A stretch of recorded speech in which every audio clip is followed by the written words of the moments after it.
Peace Report. I'm Amy Goodman.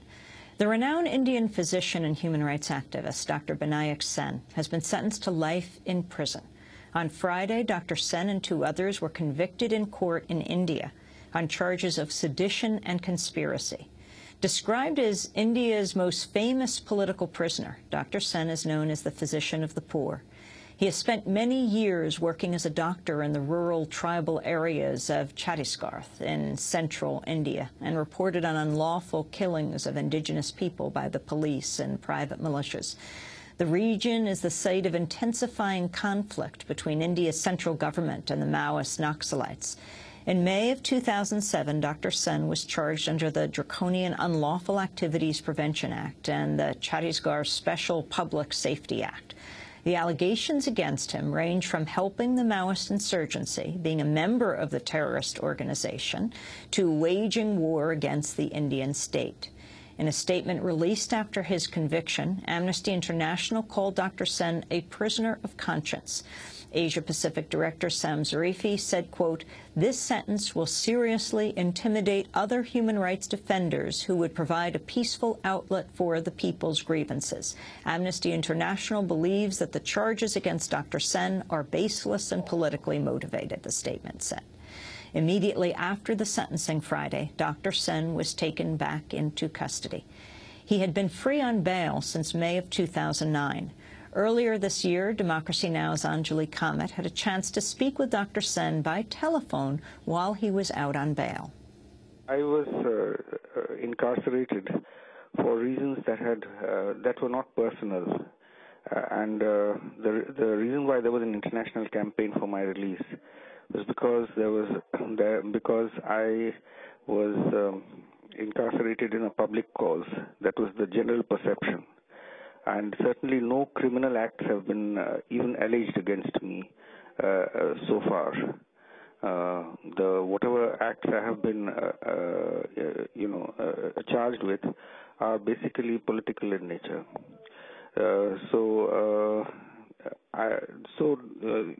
I take it as given that my incarceration had a political basis, and as a political case, I cannot have an individual freedom, and there is enormous amount of oppression, expropriation taking place across the country, with which we are still engaging, and also large numbers of people are in jail for reasons that we believe have very little to do with any acts that they might have performed. So till such events continue, and until such events are granted the justice they deserve, I cannot count myself as being free. Do you believe the situation in India has gotten better or worse since your release in terms of respecting people's rights to struggle for more sustainable development?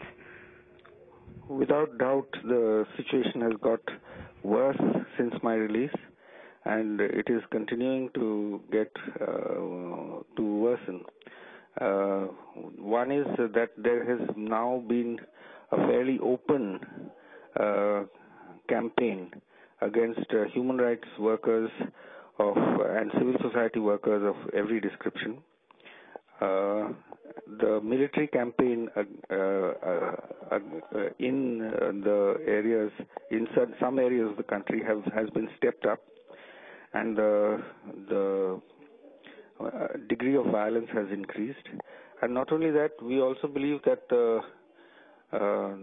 structural violence and the kind of poverty and dispossession that characterizes the poorest sections of the population those phenomena have also got worse. So all in all, a pretty bleak scenario.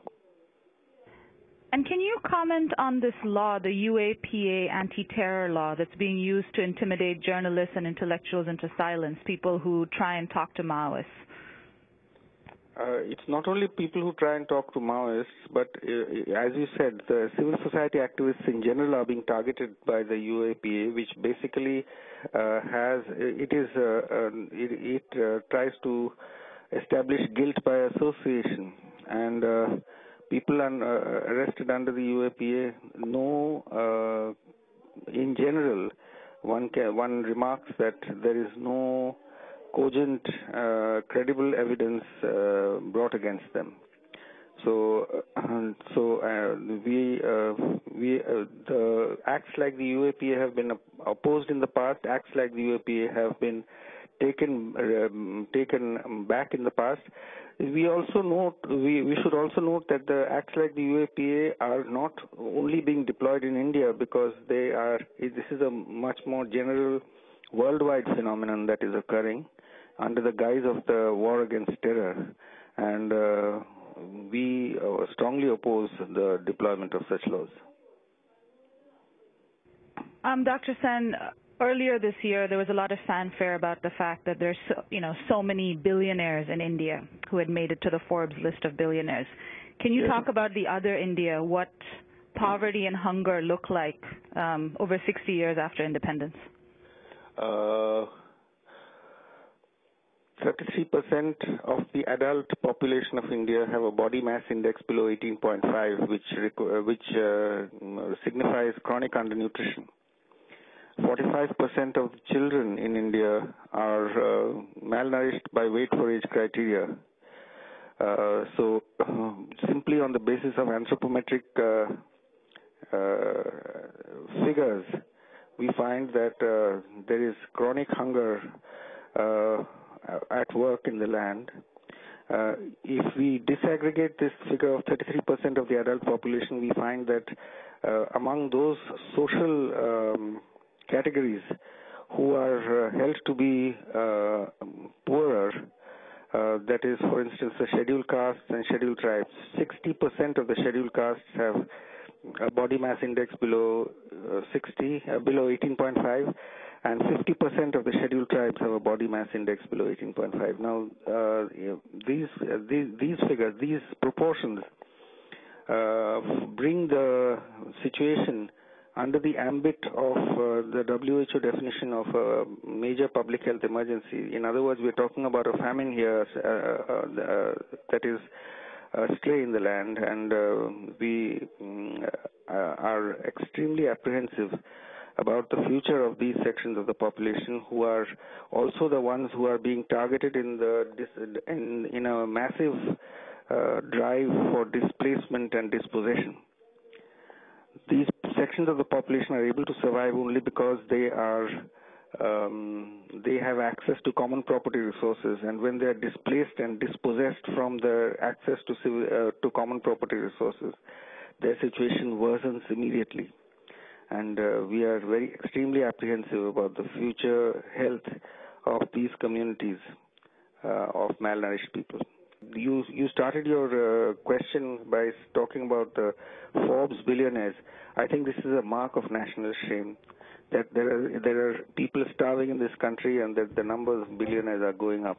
It's nothing to be proud of. We are ashamed of it. Inequity is increasing all around. Dr. Sen, can you comment on the use of violence by both the Maoists and the state? Violence solves nothing. We have opposed the use of violence, deployment of violence, the conscious deployment of violence, planned deployment of violence, both by the state and by those who are opposing the state, like the Maoists.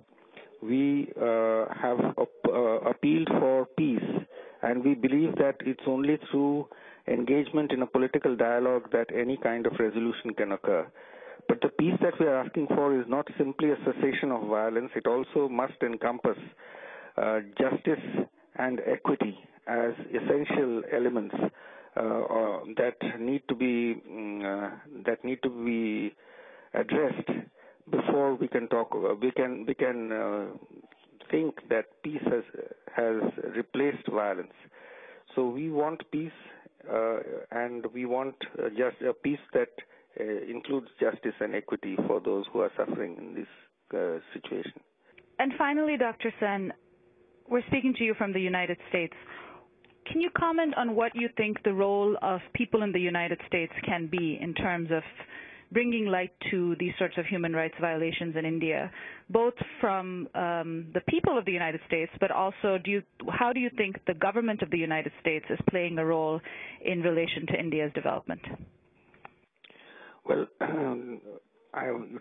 to begin with, I think that inequity is